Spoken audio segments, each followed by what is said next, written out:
Welcome to Coffee and Conversation. My name is Honorine, and today I'm with Gaurav Harshe, who is pursuing a master in higher education. Welcome, Gaurav, and thank you so much for being with me today. Thank you, Honorine, so much. I really love it. Thank you for inviting me. I'm happy to be here. Could you please introduce yourself? Yes, for sure. So, hi everyone. My name is Gaurav Harshe. He, him, his pronouns. I'm like Honorine said, I'm in the Masters in Higher Education program. I'm currently in the second year of the program, and I'll be graduating in spring 2022. And also, as an introduction, I'm an international student from Mumbai in India. And I've been at Colorado State before this, where I completed my master's in electrical and computer engineering. And now I'm here doing higher education, but I'm an international student, and I love a lot of that's part of me, and that's very salient to me. And then currently, I'm also my graduate assistantship is in university housing. So that's my day job. But yeah. So, as you said, being an international student is really part of who you are. In the survey, you said, while my current graduate education at FSU does not warrant much research engagement, I've been able to focus much of my coursework assignment and projects on the international student and internationalization of the higher education space. Could you please tell me more about that? Yes, for sure. So I think when I say the program is not very, research focused, it's scholarly, right? It's a Masters of Science program. So it has a lot of theory, a lot of practice, and a lot of scholarly academic focus, obviously. But it's not as researchy as many other programs are, because our higher education field in itself is very practice oriented, very scholar to practitioner. Like we're actually playing and doing things with students and making students lives actually lived experiences better. So I don't study a lot of that in terms of international stuff, but all the different experiences I have at this program and throughout FSU help me work with internationalization of campus. Like in my first year, I was a TA at the Globe, and I worked with the Global Citizenship Certificate course and the program. So basically, there I was the TA for intercultural global course where we helped undergraduate students help global intercultural competencies, like developing those competencies. So that's a way of internationalizing the campus without having students on campus go abroad. That's the first thing that people come to mind when you're like, oh, international, are you studying abroad? But there's other ways that we can make internationalization in campus happen without travel oriented. So that's my side of the story, where me as an international student and then all the other international students that we have on campus, I'm trying to see how they can be a valuable asset to our community, but then also have our domestic students understand that they're not only here to help you understand their culture, but the other way around. They're here to understand the US culture, and what traditions and things go on in the US, as much as they're talking to you about for me, for India. I can educate you upon India, but it's I'm only coming from Mumbai, so I can only talk about Mumbai, and I can't talk about India as a country because there's so many different cultures within that. And same goes for every country and every region of the world. So it's there's that mutual give and take between international students and domestic students that I'm working on, writing about and stuff. Yeah. So you talked about cultural shock. Do you remember a cultural shock that you experienced either a while ago or recently? Both, a while ago, I always come back to this culture shock piece where driving or the other side of the road, right? In India, you have the English Oh. way of driving. So people drive on the left, and even the car, the handle is on the right.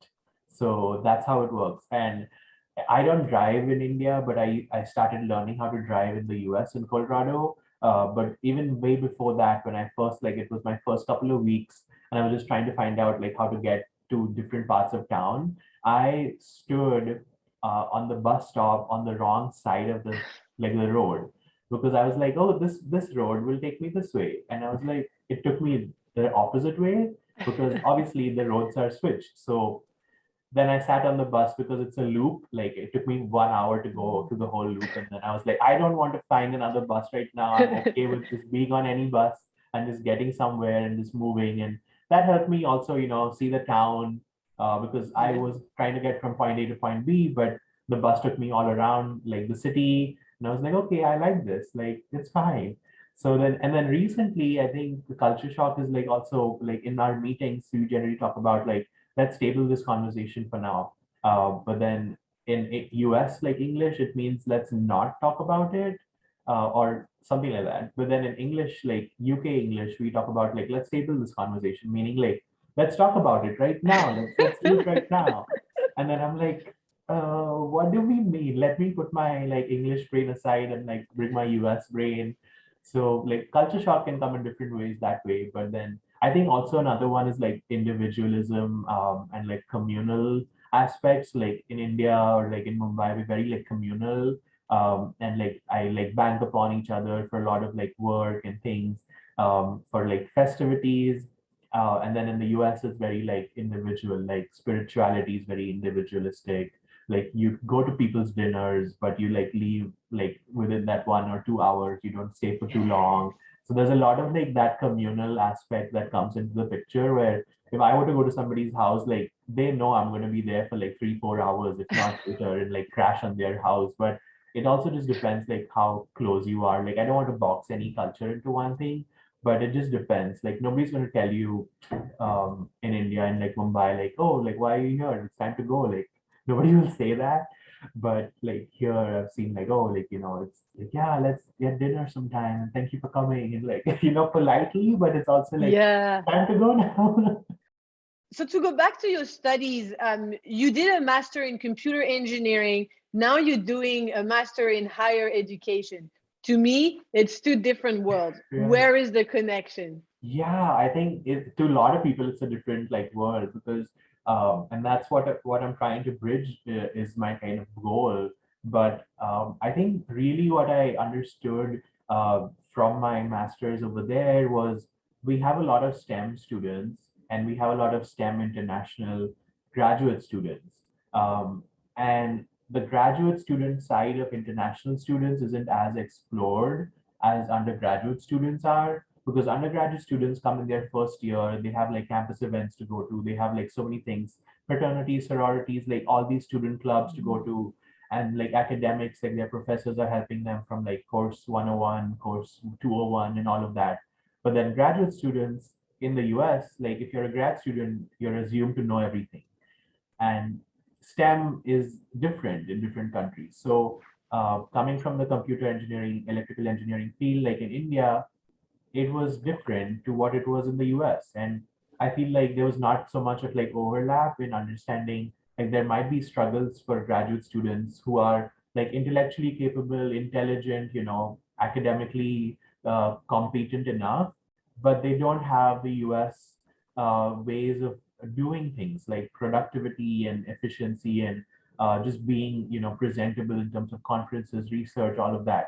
So there's a lot of like gap that I saw in my program, but also like overall from what other STEM fields were telling me. And I just wanted to keep like coming back to doing something about it. And throughout my campus experience at Colorado State, I was like involved in a lot of different things on campus, trying to make that connection, trying to make things happen.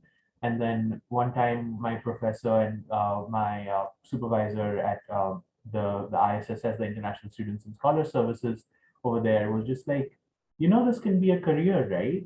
And I didn't know that, student affairs and higher education and all these people helping in different offices, advisors were a career field because in India, that's not how it works, right? You have your Mm. professors, they help you get everything done, paperwork, grading, TAs, everything. But here, there's different people to do different things. And I was like, really, like, can this really happen? And then I took a year. I took like really my time to understand what the field was, ask a lot of people, ask a lot of like informational interviews. And then I learned that there's not a lot of people researching or, even calling out the like deficits or gaps in research about like the international graduate STEM students or just international graduate students because we don't make a lot of noise, is from like what my understanding is. Like I won't ask for help, right? And there's a phrasing in like what I've learned more often now is like the squeaky wheel gets the most like oil. But in India, that's not my culture. Like if you make a lot of noise, if you ask for a lot of help, people don't like you. Like you're considered like stupid or dumb, or so I never asked a lot of questions. And that meant that I never get, attention from like professors, even if I needed help. And I was always like, under the assumption that the professor knows everything. So he knows I'm struggling and he should reach Mm. out to me, and they should take the onus of reaching out to me and find out like what's wrong with me. But that is not how it works in the US for the most part. So I was like, these things are very systematic, and there needs to be more research done. Somebody needs to be talking about it. And that's how I kind of was like, I need to do higher education, to kind of change things from there. Yeah. That's fascinating. Um, so I know you're planning on doing a PhD after your master in, so a PhD in higher education as well. Um, are you staying in that research where you basically study international students, or are you still using your computer engineering past and kind of study international students in computer engineering? Because I guess it would be a huge research to study every international students. And for instance, in my department, modern languages and linguistics, I would say that 70% of us are international or have international backgrounds. We are actually the majority, just because we study languages. But it's true. Then I've heard that a lot. Then in STEM, it's more, it's different. Yeah, and that's the thing. I think overall, I would like to do that, like, kind of interface or inter overlap, like the STEM world and the higher education world, because that's not what I see. And we need more research because there are these students in STEM that nobody wants to talk about, nobody wants to work with them, nobody wants to, work to get to do something better with them. Like they are here, they're doing great, they're doing their courses, they're doing great research work, all of that given. But what is the struggle behind that? What is like, peel the curtain up, a little, and see like what is making them resilient enough to be able to produce what they're producing, to be able to do all the research that they're doing. It's not that they go home and they relax and they study and then they come to class and they're doing all this thing wonderfully. Students might be reading your articles two times, three times, reading it in a Mhm. group, because they don't understand the English, for example, but also they don't understand the comprehension, or they don't understand the jargon, the technical like language, or they don't understand the tools. Like for my example, when my first lab happened, I just went to the lab because I was like, I don't know how to use this like software. And I was told like, as a graduate student, you should be knowing this. And in India, we didn't use that software. We used other things. So how was I supposed to like start performing in the first lab itself when I didn't know how to use the software? I had never heard of it. But there's that like basic things that we had to learn and be resilient to come to where we are right now. So there's the struggle, and people talk about like, oh, international students are so resilient, they're so always on top of things. It's not that we want to be on top of things, we want to be resilient. It's that the situations around us make us resilient in a way. And those situations can be relaxed and can be helped and can be nurtured. Like we also want support from different parts of campus to help things get easier for us. We don't necessarily want to reach out to 10 advisors to get one answer because our international statuses don't fit in any box. So that's the thing that I want to like work with is, there's a lot of these inconsistencies overall, and that's where my research interests will lie, even at my PhD like program. Yeah, I don't know if I answered that question. Yeah, no, it's fascinating. I really like that because it's true. Like sometimes, um, you know, international students are kind of forgotten. We are in the back, and I think we saw that with the whole COVID thing, and the decision that were taken or planning on being taken and all that. And people don't realize what we sacrifice to be here, and to do the work we do. What is your end game plan once you're done with your PhD? Are you planning on working more in the globe, for instance, or more in the I mean, it's still academia, the globe, but more as a professor, or as a person that international students can come to for international issues? Yeah, so I want to do both those things. I want to be the professor that, anybody can come to and say, like, I need help, we need to do this. But right now, I'm mostly looking forward to like being in the policy development side of things. Because like you said, I can be this person that students come to, but it'll only be me. It'll only Yes. be this one person in this one campus, in this one department that some students may know of, but not necessarily everybody can access. And how much can I help, right? At the end of the day, these are more systematic issues. These are more institutional issues that we need to do. We look at it from a policy development lens. Like when we talk about, like you said, working at the Globe. So there's this thing where if you are in the Globe and you are an advisor, you have to be either a citizen or a PR, like a permanent resident holder, because you're working with international student records, which are federally linked. So you can't be an international student on a student visa or a work visa to advise international students. But that's the problem, right? Systemically, there's not enough international people or people that have these cultural experiences to inform these decisions in the policy making space. And that's where the problem is lying at this moment, and that's what I'm trying to like get at. And it's very difficult. Like you talk about like an end game, right? Because as an international person with a I say like a vulnerable visa, it's difficult for me to make these points and make this research and make it last long without putting my life on the line or my research on the line or my academic standing on the line, because these are very difficult and rather conspicuous topics that are political in nature sometimes. So they can get very political or taken in a different light. And it's not that that is my intention. That is not my intention. But my intention is to make things easier and more smoother and less paperworky for international students, because they're doing other things that they have to do. But can we make processes a little easier and helpful and more conducive to their growth in our universities? Oh, yeah, it's true. We don't always think about, we have the research, but we don't think about the little be careful.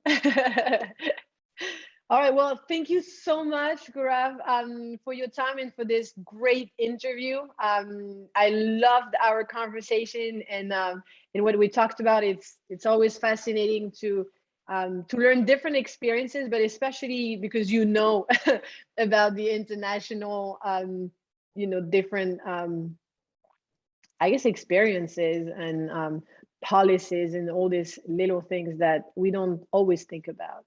Yeah, absolutely. Anytime. My pleasure.